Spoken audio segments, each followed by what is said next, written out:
This is something of a follow-up from the last video talking about mediumship and channeling and how it's essentially all contact with low-level entities that are telling you lies. Now, this is covered very heavily in the work of Swedenborg, and it's very valid. They will give you thoughts into your head that they want. This also ties in with things like addictions and so on. They want you to be addicted, not because the addiction is what they crave.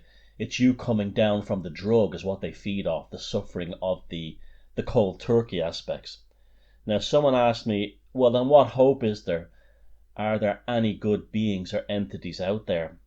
Well, yes, there are, but the problem is they don't seem to be particularly interested in mortal lives. They're not just not interested in humans, or they don't intervene. From my years of looking at it, the way these higher beings, if you want to call them angels and then gods, but see them as two separate beings. Angels and gods are not the same thing. Just see them as two separate things, and I'm only using the terms angels and gods in metaphorical and archetypal terms because that's terms we are familiar with. An angel being, say, something halfway between a human and a god being above that. They don't interfere in mortal lives for the most part. And I think after all the years of me reading about it, looking at it, and having talked to people about it, I've come to the conclusion that they don't interfere in our lives for the same reason you have certain wild animals who at some point will take their young and place them in the wild and watch them from a distance. They will watch their young from a distance but not interfere. And what they do this for is so the young is learning to leave the parent animal, the mother animal, say a cub from a tiger or a lion. And this way the young animal learns to stop fearing their environment, stop being scared without their parent, and then starts to learn to understand and then work within the environment. In terms of human spiritual development, evolution as a species at this point in our history, that seems to be our relationship with these benevolent higher spiritual beings. They have left us on our own to help us find our own way.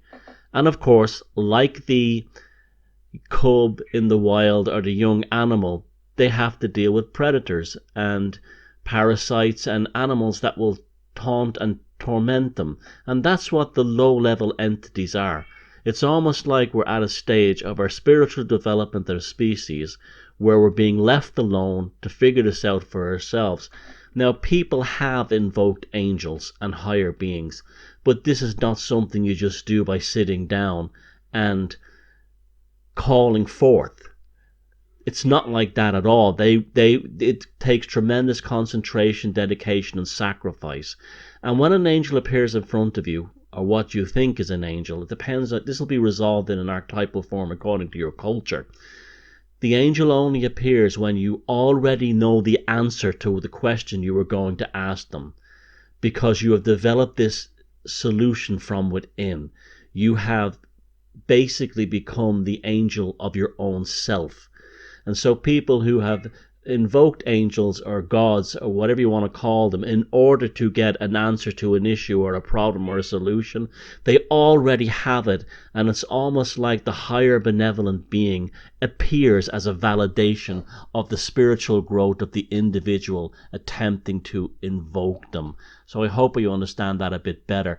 Maybe people got this negative idea that it's just human beings in a world full of evil demons. It's not like that at all. It's much more complex, and there's higher levels of understanding that we have to attain as a species. Remember, we're talking about our own development here through our evolution all through history.